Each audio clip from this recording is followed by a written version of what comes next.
What's going on, guys? So I just got done a ruck and I was thinking about one of the common flaws I see people make when loading up with a rucksack, a pack, loaded pack, even some weight vests or plate carriers. And that is that they're putting the pack on with too much waist tension. So essentially the waist strap, which on my pack here, that's this right here, okay? That is far too tight. So in terms of like how breathing and such works, we want to have the capacity to inflate down into my abdomen, into my belly. Rucking is not a high intensity, like sprint based exercise. It's lower intensity, typically in zone 2 type of training threshold or training intensity. And that means that you're going to need to activate or utilize your aerobic or oxidative energy systems. That means you're breathing and you're supplying enough oxygen to meet the demand, okay? Now, if you restrict this here and we go into more of this like hyperventilatory or rib flare type of breathing pattern, also known as fight or flight mechanism, where we're creating tension through the abdominals, okay, and raising my rib cage up and breathing up into the diaphragm rather than letting the diaphragm expand down, okay, like a balloon. And that's really what it's designed and how it's designed to function. So I'm going to load up here. Okay, I got my pack.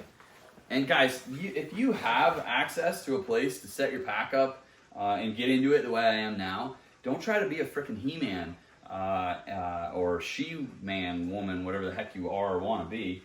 And do it off the ground if you don't have to. That's a great way to throw out a shoulder, your back, etc., especially when the loads are getting heavier. I've had it at times catch on my watch, and then that throws you off, you know, as you're trying to swing that thing over. Okay, so be responsible here. I'm going to load up, and while you're here, tighten down, okay, your shoulder straps so that it's not like pulling you back as you load up. I'm going to tighten those up. Okay, and I'm still kind of leaning up here. I'm going to pull my waist strap across, okay? Now your waist strap should basically go, my belly button is right there. I'm like basically over your belly button. Everybody's torso lengths are a little bit different. And you see I had that kind of thing happen in there where I jumped that pack up. I like to do that just to kind of get the feel as, do I need to adjust my load lifters? That's these here. Make sure that they're taut. Then I'm going to strap up my chest support here, okay, and I'm going to pull that down. Now, if you look, my waist strap is not like excessively tight. I'm not cinching this thing down so tight, right, that I'm putting all of that load here. Like I said, we need to be able to breathe, okay, and we need to be able to expand through this. You're going to want to put your shoulder straps a bit tighter, pull tension here, not so much that like we're pulling our straps in, right, and you're stuck like this position.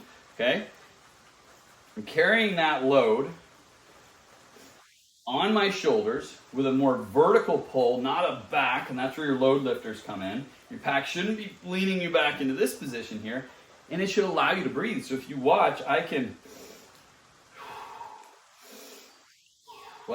expand through my abdomen. It's not so tight that I'm not able to do that. Okay, now, you also don't want to have it so loose. I'm just going to unbuckle it here. You also don't want to have it so loose that you get this lateral play, okay, especially as the pack gets heavy. That's the last thing you want, is to have a heavy pack that has lots of play to it.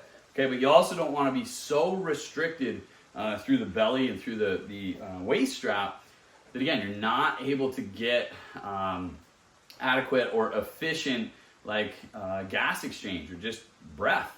Okay, being able to breathe, get good oxygen, and inflate your diaphragm down and get into good breath work and breathing patterns that are going to help you just go longer and be stronger on all of your rucks.